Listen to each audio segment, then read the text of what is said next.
السلام علیکم ورحمۃ اللہ وبرکاتہ۔ الحمد للہ رب العالمین والعاقبۃ للمتقین والصلاۃ والسلام علی رسولہ الکریم۔ فاعوذ باللہ من الشیطان الرجیم، بسم اللہ الرحمن الرحیم۔ لقد کان لکم فی رسول اللہ اسوۃ حسنہ، صدق اللہ العظیم۔ محترم حضرات، ہم سیرت رسول اکرم صلی اللہ علیہ وسلم پر سلسلے وار گفتگو کر رہے ہیں، اور کل سے گفتگو شروع ہوئی ہے کہ اللہ کے رسول کی دعوت پر باہر سے جو وفود آنے لگے تو ان کی کیا کیفیت تھی۔ سیریل آج اس کا 217 ہے۔ ہم 3 وفد جو آئے ہیں ان کے بارے میں آج بات کریں گے۔ ہم نے انہی وفدوں کو ٹارگٹ بنایا ہے کہ جن سے اللہ کے رسول سے کوئی بات ہوئی ہے، کیونکہ وفد آئے، ایمان لائے، چلے گئے۔ اگر ہم وہ گنائیں گے تو وہ محض ایک گنانے والی بات ہے، لیکن میں نے انہی وفدوں کو لکھا ہے کہ جو اللہ کے رسول صلی اللہ علیہ وسلم کے پاس آئے اور انہوں نے کچھ دین کی باتیں، سوال جاننا چاہا، اللہ کے رسول نے اس پر جواب دیا، اور ہمارے لیے اس میں کیا چیزیں نصیحت والی ہیں۔ تو سب سے جو اہم قبیلہ تھا یمن کا، اس کا نام نجران تھا۔ یہاں اس کے انڈر میں تقریباً 73 گاؤں تھے، اور یہ ڈائریکٹ ڈیل ہوتا تھا قسطنطنیہ سے۔ اللہ کے رسول صلی اللہ علیہ وسلم نے اپنے زمانے میں ایک خط لکھا تھا جو اس وقت کے تمام چرچوں کا انچارج تھا۔ اس کا نام تھا ابو حارثہ بن علقمہ۔ یہ بنیادی طور پر عرب تھا، عیسائی ہو گیا، اور عیسائی ہونے کے بعد اس کو انہوں نے فادر بنا دیا۔ تو اس کے انڈر میں تقریباً 72-73 گاؤں تھے اس چرچ کے انڈر میں۔ اللہ کے رسول صلی اللہ علیہ وسلم نے اس کو خط لکھا ابو حارثہ کے نام پر، دین کی دعوت دی، اسلام کی بنیادی باتیں بتائیں۔ جیسے ہی خط اس کے پاس پہنچا تو خط پڑھتے ہی اس کے پورے بدن میں ایک دم ڈر کے مارے، خوف کے مارے یہ لرزنے لگا۔ اس کی عجیب و غریب کیفیت ہو گئی۔ اس کے پاس 3 خاص لوگ تھے کہ جو جب کوئی مسئلہ اہم پیش آتا تھا تو ان سے کیا کرتا تھا، وہ مشورہ کرتا تھا۔ تو شرجیل اس کا مین آدمی تھا، یہ آپ کہہ لیجئے کہ وہ ان کا لیگل ایڈوائزر تھا۔ تو یہ پادری نے شرجیل کو بلایا اور بلا کر کے کہا کہ دیکھو یہ خط آیا ہوا ہے، اور میں تو خط پڑھ کر کے میری عجیب کیفیت ہو رہی ہے۔ آپ کو معلوم ہے کہ اہم معاملے میں آپ سے مشورہ کرتا ہوں، تو اس سلسلے میں آپ اپنی رائے دیں۔ تو شرجیل کو جب وہ خط دیا، اس نے پڑھا، تو اس کے پڑھنے کے بعد اس کی کچھ سمجھ میں آیا نہیں کہ ہم اپنے باس کو کیا جواب دیں۔ تو اس نے کہا ایسا ہے کہ میری تو سمجھ میں آ نہیں رہا ہے، اگر دنیا کا کوئی معاملہ ہوتا تو میں آپ کو بہت اچھی رائے دیتا، لیکن یہ معاملہ مذہب کا ہے، لہذا ایسا ہے کہ آپ کسی دوسرے سے کانٹیکٹ کریں۔ تو ان کے پاس ایک دوسرا شخص تھا جس کا نام تھا عبداللہ بن شرجیل، اس کو بلایا گیا۔ اس نے بھی کہا کہ بھائی ایسا ہے کہ یہ ہماری سمجھ سے باہر ہے۔ تو تیسرا ان کا جو لیگل ایڈوائزر تھا، اس کا نام حبار بن قیس تھا، اس کو بلایا، اس نے بھی کوئی جواب نہیں دیا۔ تو اس کو ابو حارثہ کو بڑی حیرت ہوئی کہ اس میں کیا ایسی بات ہے کہ یہ اتنے بڑے بڑے جینیس قسم کے لوگ لیکن کوئی اوپینین نہیں دے رہے ہیں۔ تو اس نے کہا کہ اعلان عام کر دو، اور یہ جو 72 چرچ کے اطراف میں جو لوگ رہتے ہیں، پورے گاؤں والے، ان سب کو اکٹھا کرو، اور ایک ٹائم متعین کیا گیا کہ ان کے سامنے ہم اس خط کو رکھیں گے۔ یہ اندر سے چاہ رہا تھا کہ پورا علاقہ مسلمان ہو جائے، لیکن چونکہ اس کو ڈر تھا کہ یہ بہت سخت قسم کے عیسائی ہیں، اگر ایسا نہیں، مطلب ایسا خطرہ تھا کہ اگر ہم ہو گئے اور یہ نہیں ہوئے تو ہمارا معاملہ بگڑ جائے گا۔ تو انہوں نے پورے گاؤں والوں کو بلا کر کے یہ بات رکھی۔ تو گاؤں والوں نے مشورہ دیا ایسا ہے کہ تمہارے پاس یہ 3 آدمی بڑے جینیس قسم کے ہیں جن سے تم نے رائے لی ہے، ان تینوں کو سب سے پہلے اللہ کے رسول کے پاس بھیجو، اور ان کے ساتھ کچھ اچھے پڑھے لکھے لوگوں کو بھیجو کہ جو جا کر اللہ کے رسول سے جم کر بات کریں اور دیکھیں کہ اسلام کتنا حق ہے اور عیسائیت کتنی حق ہے۔ اسی بات پر اتفاق ہو گیا۔ تو اس نے 3 آدمی کے ساتھ 60 آدمی اور جو ان کے علاقے کے پڑھے لکھے اور بڑے بولنے والے بولکڑ قسم کے لوگ تھے ان کو بھیجا گیا۔ اللہ کے رسول صلی اللہ علیہ وسلم کے پاس اب یہ پہنچے تو 3 تو یہ تھے، 60 تقریباً اور لوگ تھے، 63-65 لوگ یہ لوگ جا کر کے پہنچے۔ اللہ کے رسول کو اطلاع دی گئی، اللہ کے رسول نے مسجد نبوی میں ان کا جو ہے وہ خیمہ لگوایا، اور لگوانے کے بعد ان سے کہا کہ آپ واچ کریں مدینے میں رہ کر کے، ہماری حرکات کو دیکھیں، ہم کیسے رہتے ہیں، کیسے ہمارے معاملات ہیں، کیسے تعلقات ہیں۔ جب آپ کا دل بھر جائے گا، آپ کو سمجھ میں آ جائے گی بات، تو اسلام قبول کر لینا، اور اگر کوئی آپ کو اعتراضات ہے تو جب کہیے ہم لوگ حاضر ہیں، ہم آپ سے بات کرتے ہیں۔ تو جس دن یہ پہنچے تھے وہ غالباً سنڈے کا دن تھا، تو انہوں نے اللہ کے رسول سے کہا کہ آپ نے مجھے یہاں روکا ہے مسجد نبی میں، ہماری نماز کا ٹائم ہو رہا ہے۔ حضور صلی اللہ علیہ وسلم نماز اثر پڑھ کے نکل رہے تھے، انہوں نے کہا آپ بھی نماز پڑھ لیجئے، اپنی آپ کو نماز پڑھنی آپ بھی پڑھ لیجئے۔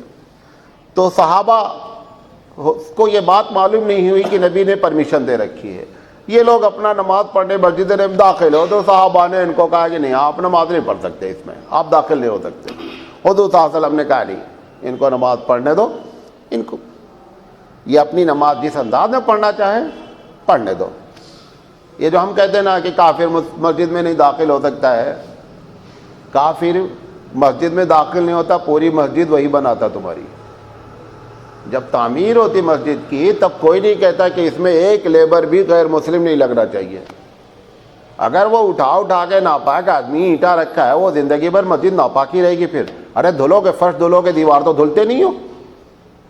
اور اگر اس قسم کی پالیسیز آپ رکھیں گے کہ غیر مسلم مسجد میں نہیں آ سکتا ہے، تو آپ سے قریب کیسے ہوگا؟ اور یہ وہ ٹائم ہے جو اللہ کے رسول کا ایک دم آخری وقت کا ٹائم ہے۔ یہ نہیں کہہ سکتے نہیں یہ منسوخ ہو گیا، فلاں ہو گیا، دھماکہ ہو گیا، کچھ نہیں، یہ آخری ٹائم کی بات ہے۔ اللہ کے رسول نے کہا ان کو مسجد میں نماز پڑھنے دو۔ آپ کو معلوم ہے غیر مسلمین کا ایک بہت بڑا طبقہ جانتا ہے کہ مسجد میں بہت کچھ اندر رکھا ہوا ہے اور یہ ہم سے چھپائے رہتے ہیں۔ میں نے ایک پروگرام کیا اپنے گاؤں میں، ڈاکٹر سجاد صاحب نعمانی یہاں ہبلی بھی آئے تھے، تو اب تو خیر وہ خانقاہی لائن میں آ گئے ہیں، پہلے وہ غیر مسلمین کے لیے بہت تقریریں کرتے تھے، دعوت دیتے تھے۔ تو میں نے ان سے پروگرام لیا کہ آپ آئیے، تو انہوں نے کہا دیکھو میں ایک شرط پر آؤں گا کہ غیر مسلمین آئیں گے اور مسجد میں بیٹھیں گے، اگر یہ تم کو منظور ہے تب تو میں پروگرام تمہارا لیتا ہوں۔ ہم نے کہا حضرت آپ آئیے، ہم نے 100 غیر مسلمین کو دعوت دی۔ انہوں نے کہا آگے غیر مسلم سب بیٹھیں گے، پیچھے مسلمان بیٹھیں گے۔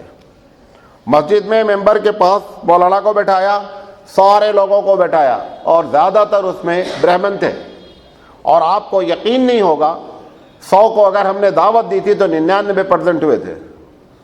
اور آ کر کے انہوں نے مسجد کی ایک ایک چیز دیکھی، انہوں نے کہا ہم سمجھتے تھے ایسا ہوگا، ہم ہر آدمی نے وہ بات کہی جو مسجد میں ہوتی ہی نہیں ہے۔ ان کا کنفیوژن جو ہے وہ ہم نے کیا کر رکھا ہے، برقرار رکھا ہے، ہم نے کبھی اس کو کلیئر نہیں کرنے کی کوشش کی ہے۔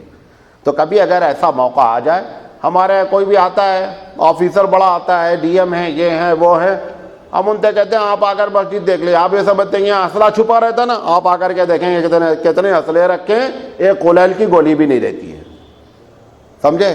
ہم نے کہا یہاں صرف مطالعے کے لیے اللہ کی کتاب ہے، بقیہ کوئی چیز یہاں نہیں رہتی ہے، صفائی اور ستھرائی ہمارا مقصد ہے، پاک جگہ پر ہم نماز پڑھتے بس۔ بہرحال جب وہ پروگرام ہو گیا تو 2-3 ہندوؤں سے کہا گیا کہ آپ اپنا تاثر پیش کریں۔ پروگرام کے آخر میں ایک نے رو کر کے کہا بھائی ہم نے آج تک تو ایسی بات سنی نہیں تھی، اور ہم کبھی سوچ بھی نہیں سکتے تھے کہ کسی مسجد میں ہم کو مسلمان الاؤ کر سکتے ہیں۔ یہ آپ اس قوم کے ساتھ جہاں کے 65 کروڑ لوگ رہتے ہیں، یہ ہمارا رویہ ان کے ساتھ ہے، جس کی وجہ سے وہ آپ سے نفرت کرتے ہیں۔ 65 کروڑ چھوٹی موٹی آبادی نہیں ہے، بہت بڑی آبادی ہوتی ہے، دنیا کی 1/6 آبادی ہو جاتی ہے 65 کروڑ۔ اس 65 کروڑ کے ساتھ ہمارا بھی ہے ویسا ہے، اور ہم اس نبی کے ماننے والے ہیں جس نبی کا برتاؤ یہ ہے۔ اب تو چھوڑو غیر مسلم، کیا جماعت والے اگر چلے جائیں تو مسجد دھل ڈالیں۔ ابھی ہمارے ساتھ واقعہ ہوا اس کے پہلے کے سفر میں، ہمارے مولانا محمد احمد صاحب نے ایک گاؤں میں تجویز رکھی، مولانا یہاں پر چل کے دعوت کا کام کریں گے. بتا دیا گیا ان کو جماعت والے لوگ آ رہے ہیں. خیر ہم لوگ پہنچے، انہوں نے تقریروں کی کسی طریقے سے سن لی. اس میں 2-4 لوگ تھے، انہوں نے کہا نہیں وہ مولانا صاحب آئے تھے، جماعت کے لوگ ہیں، مسجد دھلنے کا ہے. صبح اٹھ کر فجر سے پہلے پوری مسجد دھلے. دوبارہ پھر ہم اس گاؤں میں گئے. ہم نے کہا جس چٹائی پہ ہم بیٹھے تو تم نے پھینکا نہیں، ہم تو اس پہ بیٹھے بھی نہیں تھے، اس کو دھلا ہے. وہ تمہاری جو دری بڑی قیمتی ہے، ہم لوگ تو اس پر بیٹھے تھے، اس کو پہلے پھینکو. اسی مسجد میں جا کر ہم نے کہا ان کو بتاؤ کہ وہ جو چٹائی پہ بیٹھے گی اس کو نہیں پھینک رہا ہے، وہ مسجد دھل رہا ہے. یہ امت کی حالت ہے. اللہ کے رسول کافر کو الاؤ کریں، یہ نماز پڑھنے والے کو مسجد میں نہیں لائے. یہ جو جوتے ہم کو پڑھ رہے ہیں پوری دنیا میں، اس کی بنیادی وجہ یہ سب ہے، یہ ہماری حرکات ہیں. اس کی وجہ سے پروردگار عالم ہمارا ساتھ نہیں دے رہا ہے. اللہ کے رسول کا ایک دوسرا واقعہ بھی ہے کہ کافر ایک آدمی نے، روایت میں یہ نہیں معلوم ہوتا کہ مسلمان تھا یا کافر تھا، زیادہ تر امید ہے کہ وہ غیر مسلم تھا. مسجد نبوی کا احاطہ جو تھا اس میں کوئی باؤنڈری نہیں تھی. اللہ کے رسول صلی اللہ علیہ وسلم جہاں پہ صفیں ہوتی تھی وہیں پر صرف انڈر جو مطلب کورڈ ایریا تھا، بقیہ پورا ایریا گھیرا ہوا تھا، لیکن مسجد کا ایریا کہلاتا تھا. ایک بدو آیا، وہ دیکھا صاف ستھرا ہے، وہیں پیشاب کرنے لگا. اللہ کے رسول بیٹھے ہوئے تھے اور اس وقت نماز کا وقت تھا یا درس دے رہے تھے. فوراً صحابہ بھاگے، ارے مسجد میں ہماری پیشاب. وہ انہوں نے کہا رک جاؤ، دیکھو یہ پیشاب کر رہا ہے، اگر بیچ میں روکو گے تو اس کو پیشاب رکے گا اور اس کو تکلیف ہوگی. آپ اندازہ کریں اس رسول کا کیریکٹر دیکھیں کہ ایک پیشاب کرنے والے کو اس مسجد کے اندر کہہ رہے ہیں اس کو پیشاب کر لینے دو، کیونکہ اگر بیچ میں اس کو ڈانٹو گے روکو گے تو یہ پیشاب سے جب رکے گا تو اس کو تکلیف پہنچے گی. مسجد کے احترام سے زیادہ انسانیت کا احترام ہے. آپ اندازہ کریں اس بات کا، مسجد سے اوپر انسانیت کا احترام رکھا گیا. جب وہ پیشاب کر کے فارغ ہو گیا، اللہ کے رسول صلی اللہ علیہ وسلم نے بلایا اور بلا کر کے اس کو سمجھایا کہ یہ جگہ ہے جہاں ہم لوگ عبادت کرتے ہیں. اس نے کہا صاحب مجھے معلوم نہیں تھا. اللہ کے رسول نے جملہ بھی سخت نہیں استعمال کیا، سمجھے، ڈانٹنا تو درکنار. ایسے اسلام نہیں پھیلا ہے، ایسے اسلام پھیلا ہے. پھر اللہ کے رسول نے ایک صحابی سے کہا کہ کچی مٹی ہے، یہ پوری مٹی اٹھا کر پھینک دو، باہر سے مٹی لا کر کے اس پہ ڈال دو، پاک ہو جائے گی زمین. ہم اس نبی کے ماننے والے اپنا کیریکٹر بھی دیکھیں اور اللہ کے رسول کا کیریکٹر بھی دیکھیں، تب ہم کو معلوم ہوتا کہ ہم کتنے پانی میں اور کہاں کھڑے ہیں.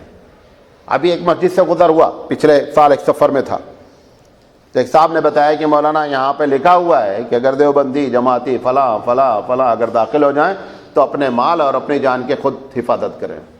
یعنی جان بھی محفوظ نہیں ہے، مسجد میں داخل ہونے پر قتل کی سزا ہو سکتی ہے، آپ کی جان جا سکتی ہے. سمجھے، اس قسم سے مسلمانوں کے رویے ہیں. یہ سب اس کی وجہ سے حالات، بہرحال دماغ گھوم جاتا ہے ایسی باتیں سن کر کے. اللہ کے رسول نے فرمایا کہ ان کو نماز پڑھنے دو. ان لوگوں نے نماز پڑھی. نماز پڑھنے کے بعد انہوں نے کہا اللہ کے رسول ہم آپ سے کچھ باتیں کرنا چاہتے ہیں. اللہ کے رسول نے کہا موسٹ ویلکم، فرمائیے. انہوں نے سب سے پہلا سوال کیا، اللہ کے رسول یہ بتائیے عیسیٰ علیہ السلام اللہ کے اگر بیٹے نہیں ہیں تو کون ہے؟ ان کے پاس سب سے وزنی جو سوال تھا وہ پہلے اٹھا کر کے انہوں نے ڈال دیا. اللہ کے رسول صلی اللہ علیہ وسلم نے فرمایا ان مثل عیسیٰ عند اللہ کمثل آدم. دیکھو اس کی وجہ سے آپ کنفیوز ہو رہے ہیں کہ عیسیٰ علیہ السلام کا کوئی باپ نہیں ہے لہذا یہ اللہ کے بیٹے ہیں، تو آدم علیہ السلام کے تو ماں اور باپ کوئی بھی نہیں ہے، اس میں آپ کوئی کنفیوز نہیں ہوتے ہیں. اس میں کنفیوز ہونے کی کیا وجہ ہے؟ اگر محض باپ نہ ہونا کنفیوژن ہے تو آدم کو پلوٹھی کا بیٹا ماننا چاہیے، پہلا بیٹا ماننا چاہیے. وہ تم ماننے کے لیے تیار نہیں ہوتے ہو. کیا میں جو بات کہہ رہا ہوں سچ ہے کہ نہیں؟ تو ان کے جو وفود کے وہ جو 3 جینیس لوگ تھے انہوں نے کہا آپ ایک دم سچ کہہ رہے ہیں. اب اللہ کے رسول صلی اللہ علیہ وسلم، ایک تو اللہ کے رسول کا انداز، پھر اللہ تعالیٰ کی مدد، پھر اس خلوص اور محبت سے بات کرنا. وہ اچھے اچھے پتھر کو کیا کرتا تھا؟ پگھلا دیتا تھا. نبی کریم صلی اللہ علیہ وسلم نے دیکھا کہ جب اس نے کہا کہ ہاں صاحب آپ نے بات بڑی پیاری کی، تو اللہ کے رسول نے سوچا کہ اب بہترین بات ہے کہ ساری باتیں ان سے کر لی جائیں قبل اس کے کہ یہ کوئی دوسرا سوال کرے.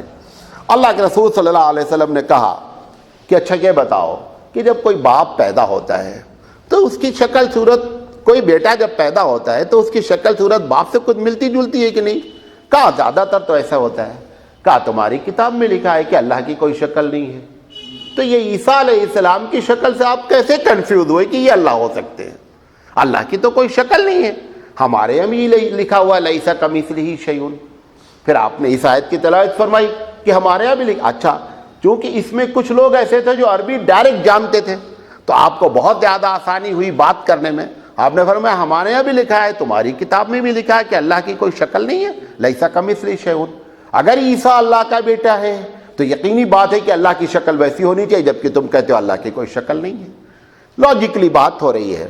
پھر آپ نے فرمایا قل اللہ احد کی آیت کا آخری حصہ فرمایا کہ وَلَمْ يَكُنْ لَهُ كُفُوًا أَحَدٌ، اس کی طرح کوئی نہیں ہے، یہ بھی تم مانتے ہو۔ کہاں صاحب یہ بھی مانتے ہیں۔ تب پھر فرمایا پھر عیسیٰ کے بارے میں آپ کا کیوں کنفیوژن ایسا ہے؟ ایک طرف آپ کے عقائد آپ کی کتاب میں لکھے ہوئے ہیں اور دوسری طرف آپ ہم سے ڈیبیٹ کر رہے ہیں، مناظرہ کر رہے ہیں ایک ایسے ٹاپک پر جو آپ کی خود کتاب کے خلاف ہے۔ پھر پیارے حبیب مصطفیٰ صلی اللہ علیہ وسلم نے کہا تمہیں معلوم ہے کہ اللہ حی، اللہ ہمیشہ زندہ رہنے والا ہے۔ اشارہ کیا تھا کہ تم تو کہتے ہو کہ عیسیٰ کو پھانسی دی گئی۔ بھئی اگر یہ مانا کہ اللہ ہمیشہ رہتا ہے تو عیسیٰ پھر کیسے پھانسی پہ چڑھ گئے؟ پھانسی کا لفظ نہیں استعمال کیا آپ نے، کیونکہ ہمارا تو عقیدہ ہے کہ تم نے پھانسی دی نہیں۔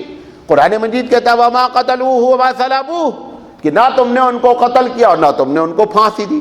اللہ کے رسول صلی اللہ علیہ وسلم نے صرف یہ جملہ ان سے کہا کہ تمہارا بھی عقیدہ میرا بھی عقیدہ ہے کہ اللہ کبھی مرتا ہی نہیں ہے، اللہ حی لا یموت، مرتا ہی نہیں ہے، ہمیشہ زندہ رہنے والا ہے۔ ایسی بات ہے کہ نہیں؟ کہاں صاحب ایسی بات تو ہے۔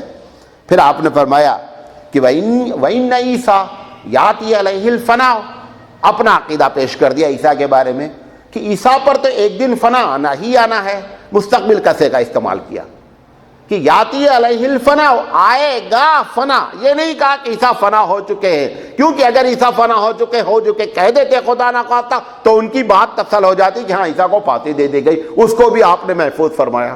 آپ کو معلوم ہے نبی بڑے جچے تلے جملے بولتا ہے، کیونکہ اس کی ایک ایک بات قیامت تک ریکارڈڈ ہے اور اس کی ایک ایک بات سے لوگ دلیل بھی پکڑیں گے۔ لہذا جب نبی بحیثیت نبی بات کرتا ہے تو ایک جملے میں ادھر ادھر نہیں ہوتا ہے، بہت کیوں اوپر سے گائیڈ کیا جاتا ہے۔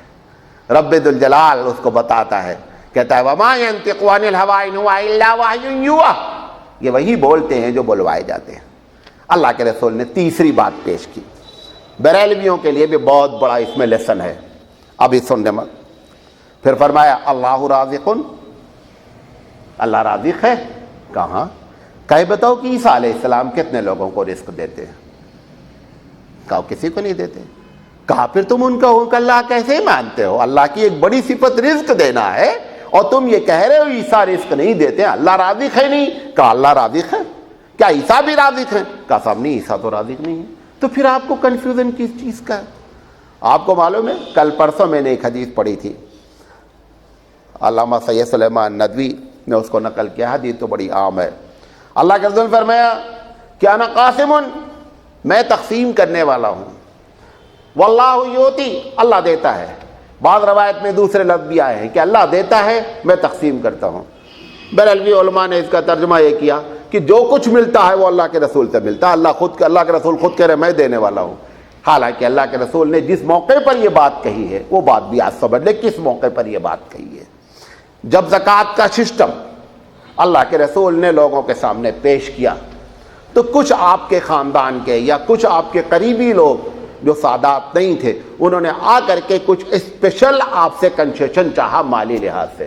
اور اس وقت آپ نے فرمایا کہ دیکھو میں اتنا ہی دے سکتا ہوں جتنا مجھے آرڈر ہے، میں تقسیم کرنے والا ہوں۔ ایک روایت میں آتا ہے میں تقسیم کرنے والا ہوں، میں خازن ہوں، خزانچی ہوں، مجھے اللہ نے ذمہ دار بنایا ہے، ذمہ دار کی ذمہ داری ہے کہ وہاں پر اس مال کو خرچ کرے جہاں پر اس کو کہا گیا ہے، میں اپنی مرضی سے نہیں کر سکتا۔ آپ اس کا ترجمہ کر کے بیٹھ رہے ہیں کہ اللہ کے رسول کو کہا گیا تم تقسیم کرنے والے، جس کو چاہو رزق دو، جس کو چاہو بند کر دو۔ یہ تو وہی ہے نا کہ مارو گھٹنا پھوٹے آنکھ والی بات ہے کہ جو دل چاہے وہ آپ ترجمہ کریں اور جو دل چاہے وہ تشریح کریں۔ نہ دیکھنا ہے کہ صحابہ کی رائے کیا ہے، نہ دیکھنا ہے اللہ کے رسول اس کے بارے میں کیا کہتے ہیں، ہماری کھوپڑی میں جو آتا ہے وہی سمجھ میں آتا ہے۔ ابھی آگے آتا ہوں۔ پھر اللہ کے رسول صلی اللہ علیہ وسلم نے فرمایا کہ اچھا یہ بتاؤ، ابھی ان کو سوال کا موقع نہیں دے رہا ہے، ہنکاری بھروا رہے ایک ایک بات کی۔ آپ نے فرمایا اچھا یہ بتاؤ کہ آسمان اور زمین میں کوئی چیز ایسی ہے جس کو اللہ نہیں جانتا ہو؟ کہا اللہ سب کچھ جانتا ہے۔ کہا عیسیٰ بھی ایسے ہی ہیں؟ کہا نہیں صاحب، عیسیٰ تو ایسے نہیں ہے۔ اپنا بھی اشارہ، اگر اس وقت اللہ، جیسے لوگ کہتے ہیں نا اللہ کا رسول سب کچھ جانتے ہیں قیامت تک کیا ہو، اس وقت آپ کو کہنا چاہیے تھا کہ بھئی اللہ جانتا ہے یا میں جانتا، بقیہ کوئی نہیں جانتا۔ لیکن آپ بتا رہے ہیں کہ عیسیٰ علیہ السلام بھی اولو العزم رسولوں میں سے ہیں، جو 5 بڑے رسول ہیں اس میں عیسیٰ علیہ السلام کا شمار ہے۔ اور عیسیٰ علیہ السلام یہ ضرور ہم کہتے ہیں سید الانبیاء ہیں، لیکن بقیہ صفت کے لحاظ سے تمام رسولوں میں کوئی فرق نہیں ہوتا ہے۔ اگر اللہ جانتا ہے، اگر محمد صلی اللہ علیہ وسلم بھی سب کچھ جانتے ہیں تو عیسیٰ بھی سب کچھ جاننا چاہیے۔ یہ کوئی بات نہیں ہوئی کہ محمد صلی اللہ علیہ وسلم ساری باتیں جانے اور عیسیٰ علیہ السلام نہیں جانے۔ اور دلیل اللہ کے رسول کس کو دے رہے ہیں؟ سامنے والے کو، کہ یہ بتاؤ کہ اللہ سے آسمان اور زمین میں کوئی چیز پوشیدہ ہے؟ کہا کوئی چیز پوشیدہ نہیں ہے۔ کہا عیسیٰ علیہ السلام بھی سب کچھ جانتے ہیں؟ کہا نہیں، عیسیٰ تو سب کچھ نہیں جانتے۔ تو کہا پھر آپ کیوں کنفیوز ہیں کہ وہ اللہ ہے؟ دیکھیے کیسی گفتگو اور کیسے لاجک اور منطق کے انداز میں پیارے حبیب مصطفیٰ صلی اللہ علیہ وسلم دل میں باتوں کو اتارتے چلے جا رہے ہیں۔ پھر آپ نے فرمایا کہ یہ بتاؤ عیسیٰ کو جتنا معلوم ہے وہ خود سے معلوم ہے یا بتانے پر معلوم ہے؟ عیسیٰ علیہ السلام کو جو کچھ معلوم ہے وہ خود سے معلوم کر لیا ہے یا اوپر والے نے بتایا ہے تو بتانے سے معلوم ہوا؟ کہا نہیں صاحب، بتانے سے معلوم ہوا۔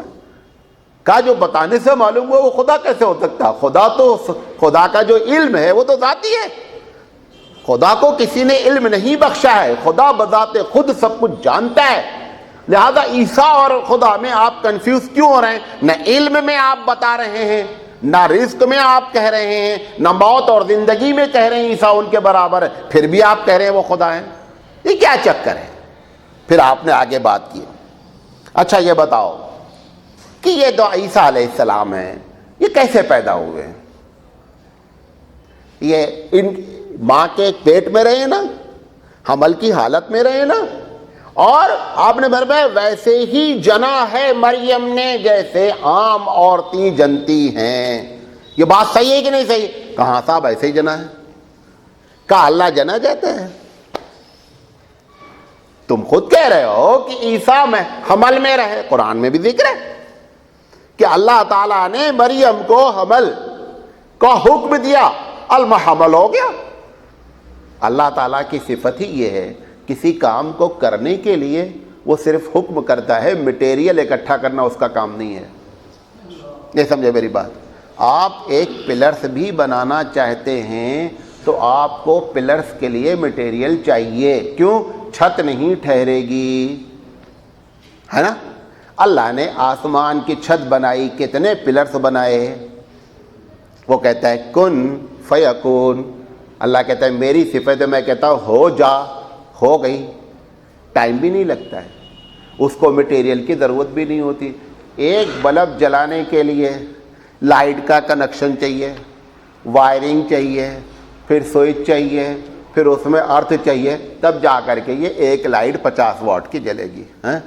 سورج کو خربوں واٹ کا لگا دیا، نہ وائرنگ دیا اور نہ کسی پاور ہاؤس سے کنیکشن دیا۔ بھائی ٹھیک ہے، سائنس کہتی ہے آگ کا بہت بڑا گول ہے، ارے کیسی آگ ہے جو بجھ نہیں رہی ہے آج تک؟ ساری دنیا کی آگ بجھ جاتی ہے، جلنے کی ایک لمٹ ہوتی ہے، اور جلنے میں کوئی چیز ڈالی جاتی ہے تب جلتی ہے۔ اس نے کروڑوں اربوں خربوں واٹ کا بلب لگا دیا، نہ وائرنگ کیا اور نہ پاور اسٹیشن سے کنیکشن کیا، کیوں؟ وہ کہتا ہو جا، ہو گئی۔ اللہ رب العزت نے مریم کے لیے حکم دیا کہ مریم کو حمل ہو جا، ہو گیا۔ پھر اللہ کے رسول فرماتے ہیں کیا تم نہیں جانتے ہو کہ عیسیٰ علیہ السلام کو مریم نے پیٹ میں رکھا؟ کہاں؟ کہا حمل ہوا؟ کہاں؟ کہا ویسے ہی جنا جیسے دوسری عورتیں جنتی ہیں؟ کہاں؟ کہا جننے کے بعد کیا کیا مریم؟ کہا ویسے ہی دودھ پیا، ویسے ہی چیزیں کھائی جیسے بچے کھاتے ہیں، ہوا نہیں ہوا؟ کہاں؟ کہا پھر کیوں کنفیوز ہو کہ اللہ ہے؟ آج ہمارے ساتھ یہ، ابھی اگر حضور کو آپ یہ کہہ دیں جملہ کہ حضور ویسے ہی جنے گئے جیسے عام، اور ہنگامہ ہے صاحب، بہت بڑا ہنگامہ ہے۔ بھئی اللہ کے رسول بھی پیدا ہونے کے بعد وہی چیز کھائے جو بچے کھاتے ہیں کہ پہلے دن سے بریانی کھانے لگے. عام بچے پہلے دن کیا کھاتے ہیں؟ دودھ پیتے ہیں ماں کا. اللہ کے رسول نے بھی اپنی ماں کا دودھ پیا. اللہ کے رسول کو دوسری عورتوں کو دودھ پلایا گیا, لیکن بچپن ویسے ہی گزرا. کرنی صاحب وہ صرف زبان سے ڈائریکٹ یہ نہیں کہتے خدا ہے, بقیہ سب کچھ خدا کی صفت ان کے اندر موجود ثابت کرنے کے لیے زمین آسمان کا پورا ملا دیا جاتا ہے. آج ایک کتاب پڑھ رہے تھے, پہلی مرتبہ زندگی میں دیکھا, کہا اللہ کی رسول کی کرسی کے بغل میں تھوڑی سی جگہ ہے. اللہ کے رسول جس کرسی پہ بیٹھا ہے اس میں تھوڑی سی جگہ ہے, اس پر محمد صلی اللہ علیہ وسلم کو بیٹھائے گا قیامت میں. آج تک سنے نہیں تھے, تمہیں بھی نہیں سنے رہیں گے وہ کرسی. آج وہ دیکھا اتفاق سے, وہ مطالعے میں آتے آتے وہ بات آئی کہ صاحب فلاں صاحب نے لکھا ہے کہ کرسی کے بغل میں تھوڑی سی جگہ ہے اور اس پر اللہ نبی کے ساتھ بٹھائے گا. اب نبی بولو اللہ کے بارے میں کیا کہتا ہے؟ اللہ کہتا ہے, اللہ کے رسول کہتے ہیں سورہ جب صلاۃ الحاجہ پڑھی جاتی ہے, انت تقدر ولا اقدر, اللہ تو قدرت رکھتا ہے میں کوئی قدرت نہیں رکھتا ہوں. کس کے مقابلے میں؟ اللہ کے مقابلے میں. ویسے اللہ کے رسول بہت کچھ ہیں. شاہ ولی اللہ رحمۃ اللہ علیہ کا شعر ہے بہت مشہور کہ بعدد خدا, شاہ محدث عبدالعزیز رحمۃ اللہ علیہ کا ہے کہ بعدد خدا بزرگ تو یہ قصہ مختصر, کہ اللہ کے بعد سب کچھ آپ ہیں, لیکن جب آپ اللہ سے موازنہ کریں گے تو وہ خود اپنی بات بیان کر رہا ہے. اللہ انت تعلم ولا عالم, اللہ تو سب کچھ جانتا ہے میں تو آپ کے مقابلے میں کچھ نہیں جانتا. اللہ خود قرآن مجید میں کہہ رہا ہے ساری دنیا کا علم ایسے ہے جیسے سمندر میں سے ایک قطرہ پانی نکال لے کوئی اور یہ سمجھے کہ میں بہت کچھ نکال لیا. پوری دنیا کا علم اس ایک قطرے میں سمیٹا ہے, اس میں نبی بھی شامل ہے اور غیر نبی بھی شامل ہے. یہ ایک الگ بات ہے کہ ساری مخلوق کا علم مل کر نبی کے برابر نہیں ہو سکتا. یہ بات یاد رکھیں, نبی کے علم کی چوہدی نہیں کھینچی جا سکتی, اس کا سرکل نہیں بنایا جا سکتا, لیکن اللہ کے مقابلے میں کوئی موازنے کے لیے لفظ بھی نہیں اس لفظ کو استعمال کیا جائے. اللہ کے رسول اپنے بارے میں یہ کہہ رہے ہیں آپ ان کو خدا بنانے کی پوری کوشش ہے کہ کسی طرح خدا بنا دے. شاعروں نے تو بنا دیا, شاعروں نے تو بنا دیا, انہوں نے کہہ دیا جو عرش پہ تھا خدا ہو کر اتر پڑا ہے مدینے میں مصطفیٰ ہو کر. تو شاعروں نے تو بنا دیا ہے, اب صرف باقی ہے ہم لوگوں کو بنانے کا. ہم پوری کوشش کر رہے ہیں, 2-4-10 سال میں ہم وہاں تک پہنچ جائیں گے, ابھی ہم کوشش میں لگے ہوئے ہیں. سمجھے؟ یہ اس نبی کا فرمان عیسائیوں کے خلاف بات کرنے کا کس انداز میں آپ کو فرما رہے ہیں. ہر اس چیز کو جو آج حضور کے لیے ثابت کیا جا رہا ہے کہ وہ ویسے ہی جنے گئے ہیں جیسے عام عورتیں جنتی ہیں, پیدا ہونے کے بعد ویسے ہی غذا ملی ہے جیسے عام بچوں کو غذا ملتی ہے. اسی بنیاد پر اللہ کے رسول کو انسان کہا جاتا ہے. یہ مطلب نہیں ہوتا ہے کہ ہم جیسے بدمعاش قسم کے الگ الگ ہمارے. اللہ کے رسول تمام رسول معصوم عن الخطا ہوتے ہیں. آپ کو معلوم ہے اللہ کے سب سے برگزیدہ ہوتے ہیں, ساری دنیا میں سب سے افضل ہوتے ہیں, اور ان افضل میں سید الانبیاء رسول اکرم صلی اللہ علیہ وسلم ہیں. لیکن خدا قطعی نہیں ہے, خدا خدا ہے, نبی نبی ہے. اس کے بعد سنیے اللہ کے رسول صلی اللہ علیہ وسلم نے کہا اچھا یہ بتاؤ عیسیٰ علیہ السلام جب کھاتے ہیں تو ٹوائلٹ وغیرہ بھی دو جاتے رہیں گے؟ کیا کیا باتیں ہیں دیکھیں آپ. کہا بولو براز بھی تو کرتے ہیں. کہاں بولو براز بھی کرتے ہیں؟ کہا اللہ کھاتا ہے؟ کہا نہیں. کہا بولو براز کرتا ہے, پیشاب پخانہ کرتا ہے؟ کہا نہیں. کہا پھر آپ کیوں کنفیوز ہیں؟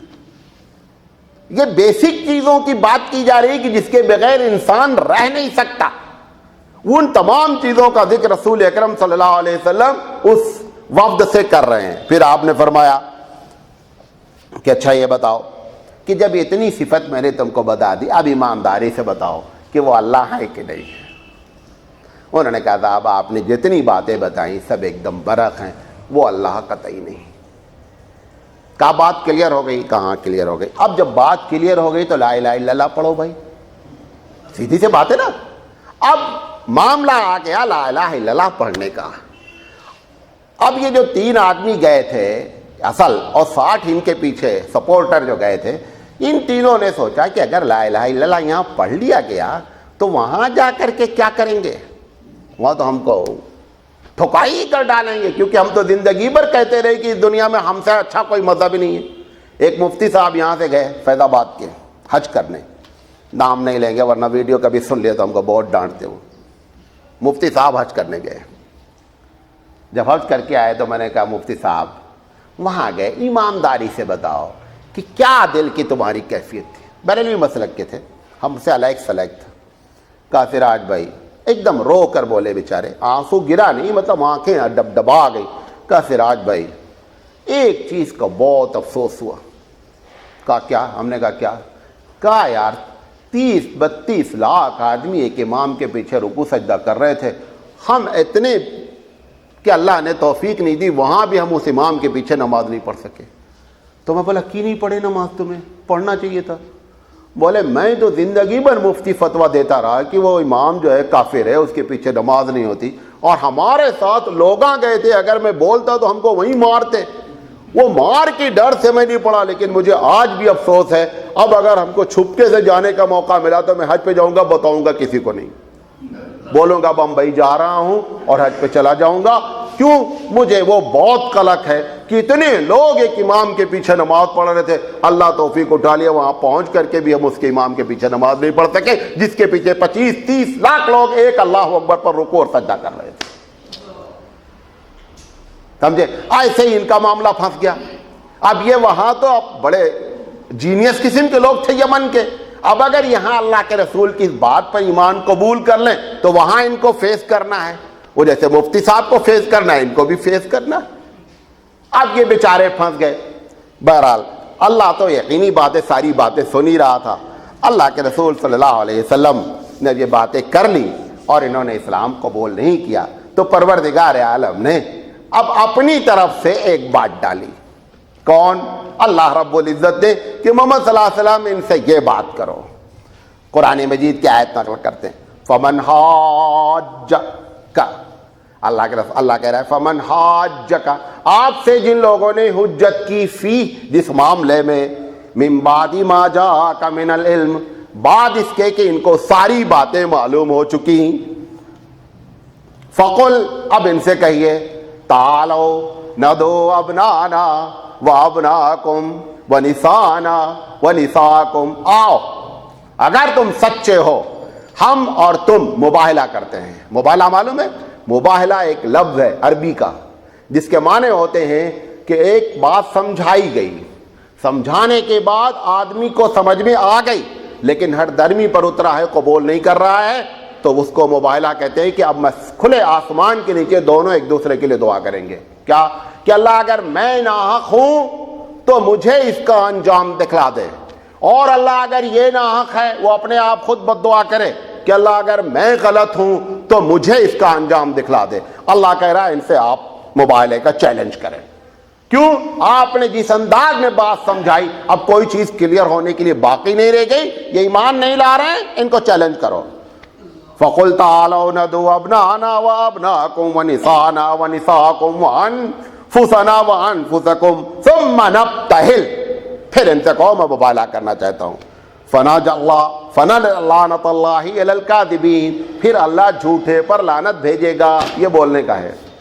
جب اللہ کے رسول نے یہ آیت پڑھ دی تو یہ تینوں جو تھے نا، انہوں نے کہا تھوڑا سے بابو ہم کو موقع دو، تھوڑا سے سمجھنے کا موقع دو تاکہ ہم یہ بات اب سمجھیں کہ اب کیا کیا جائے۔ یہ تینوں بیٹھے، اللہ کے رسول صلی اللہ علیہ وسلم اپنا بات ختم ہو گئی، دوسرا دن ہو گیا، تو یہ تینوں بڑے ہوشیار تو تھے، کہا دیکھو یہ بات تو پکی پکی ہے کہ یہ بندہ سچا ہے۔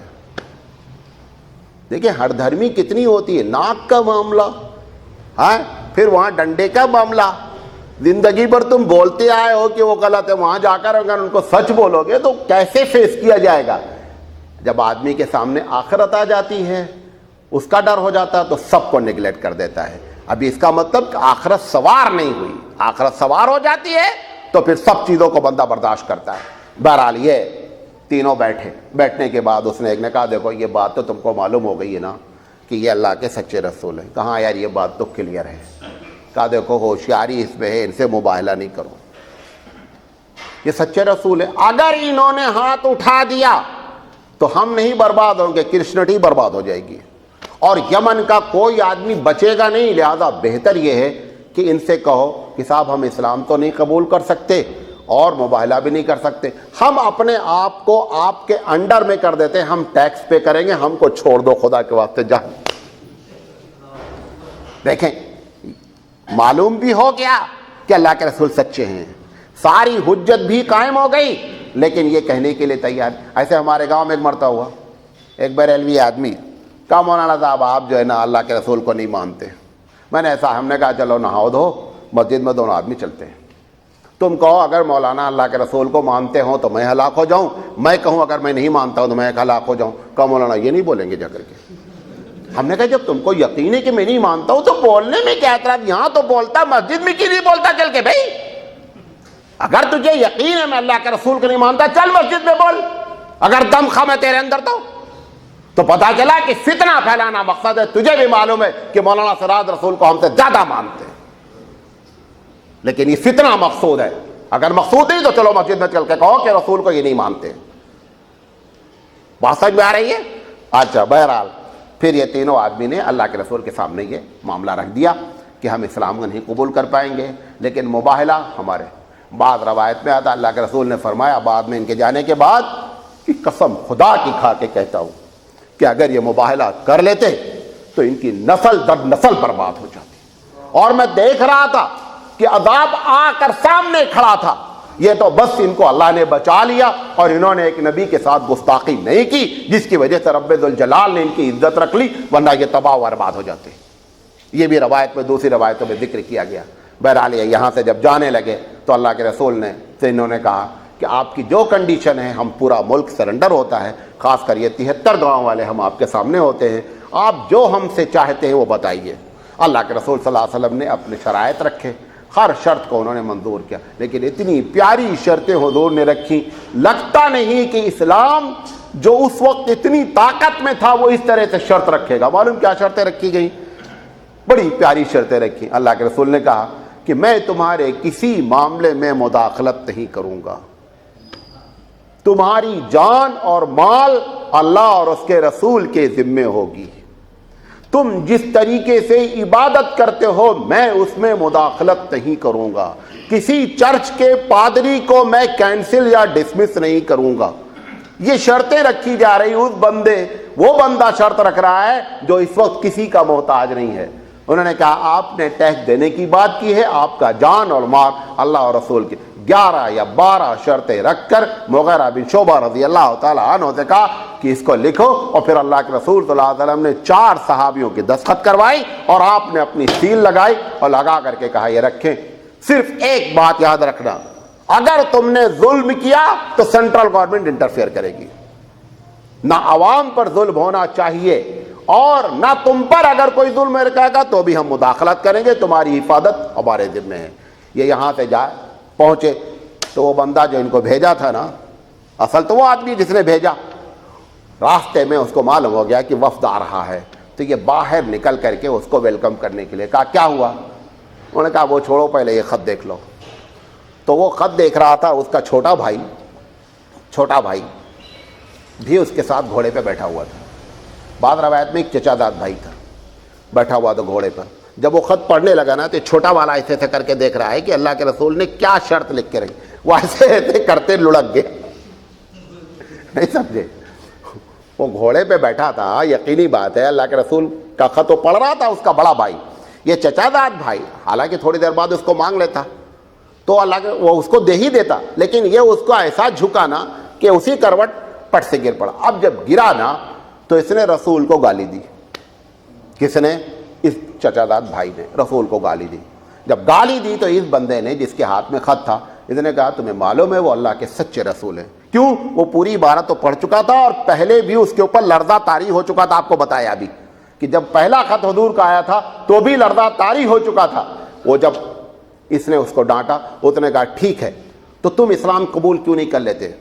وہ چچا جو گرا پڑا ہے نا وہ اس کو بولتا ہے جب تم کو یقین ہو گیا ہے کہ یہ اللہ کے سچے رسول ہیں تو اسلام کیوں نہیں قبول کرتے؟ اس نے کیا کہا؟ پیسے کا معاملہ ہے، یہ جو ہم قسطنطنیہ کے انڈر میں ہیں، شاہ روم کے انڈر میں رہ رہے ہیں، اس نے اتنی جاگیر دی یہ سب چھین لے گا۔ پتہ یہ چلا پیسے کو فوقیت دی اسلام کے اوپر. اس نے کہا ٹھیک ہے، اگر تم کو یقین کامل ہے میں اب تمہارے ساتھ نہیں جاؤں گا، میں سیدھے یہاں سے مدینے جا رہا ہوں، اور اپنی اونٹنی کو جا کر اللہ کے رسول کے مدینے میں بیٹھا لوں گا اور جا کر اللہ کے رسول کی بات سنوں گا کیا کہنا چاہتے ہیں. یہ گیا، اس کے قسمت میں اللہ نے اسلام رکھا تھا. یہ آیا اور آنے کے بعد اللہ کے رسول صلی اللہ علیہ وسلم کا برتاؤ دیکھا، ان کا کیریکٹر دیکھا، ان کا رہن سہن دیکھا، ان کی باتیں سنی، مسلمان ہو گیا اور ایک جنگ میں شہید ہو گیا، شہادت کا درجہ ملا. وآخر دعوانا ان الحمد للہ رب العالمین. سبحان اللہ وبحمدہ، سبحانک اللہم وبحمدک، اشہد ان لا الہ الا انت، استغفرک واتوب الیک.